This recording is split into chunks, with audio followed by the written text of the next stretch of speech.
네, 전국이 올 들어 가장 뜨거운 하루였습니다. 대부분 지역의 수온주가 30도 안팎까지 올라갔고요. 비공식적으로는 32도를 넘는 곳도 있었습니다.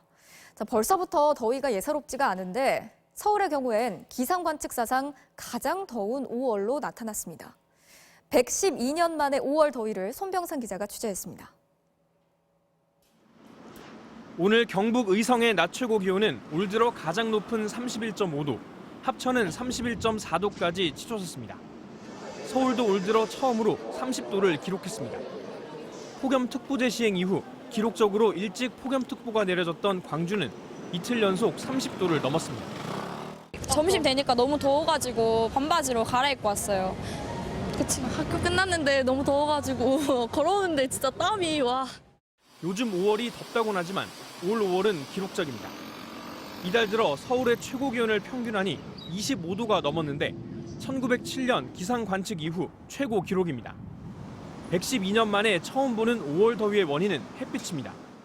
지난 보름간 서울에서 관측된 일사량은 355메가줄로 일사량 역시 관측 이후 최고치를 경신했습니다. 평년보다 무려 50% 이상 많은 태양에너지가 쏟아져 내리면서 대지를 뜨겁게 달구고 있습니다. 기류 흐름들이 굉장히 정체가 심한 것하고 관련있습니다. 한반도 지역에 고기압이 형성되면서 일사가 굉장히 강해서 지금 빨리 가열되고 있는 거거든요. 일사량이 급증한 건 구름이 사라졌기 때문입니다. 지난해 이맘때는 하늘의 60%를 구름이 덮고 있었는데 올해는 30%에 불과해 절반으로 줄었습니다. 구름이 급감하니 비도 오지 않고 습도도 떨어져 기록적으로 메마른 날씨가 이어지고 있습니다. 중부지방은 내일도 오늘 같은 더위가 이어져 경기도 고양과 강원도 화천은 31도, 서울은 30도까지 기온이 올라갈 것으로 보입니다. 남부지방은 내일 밤 남해안을 시작으로 주말에 비가 오면서 더위가 잠시 누그러질 전망입니다. MBC 뉴스 손병산입니다. 예, 자세한 설명을 돕기 위해서 손병산 기자가 나와 있습니다. 자, 손 기자.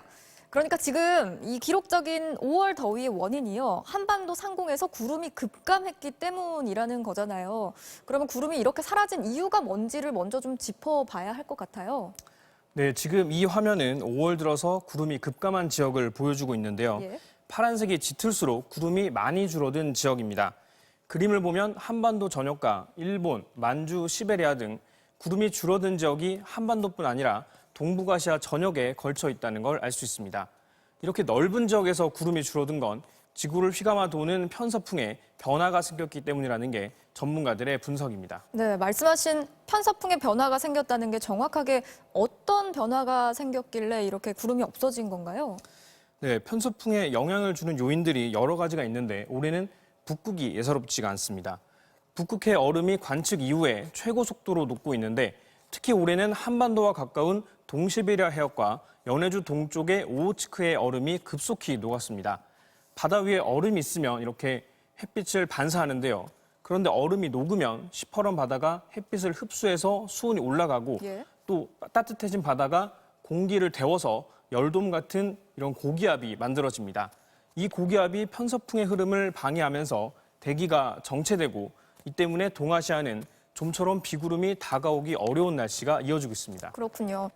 네, 사실 지난해 여름에 역대 최악의 폭염 때문에 정말 힘들었잖아요. 근데 올해는 벌써부터 이렇게 더운데 앞으로 얼마나 더 더워질지 걱정이 됩니다. 올여름 더위 어떻게 전망이 되고 있나요?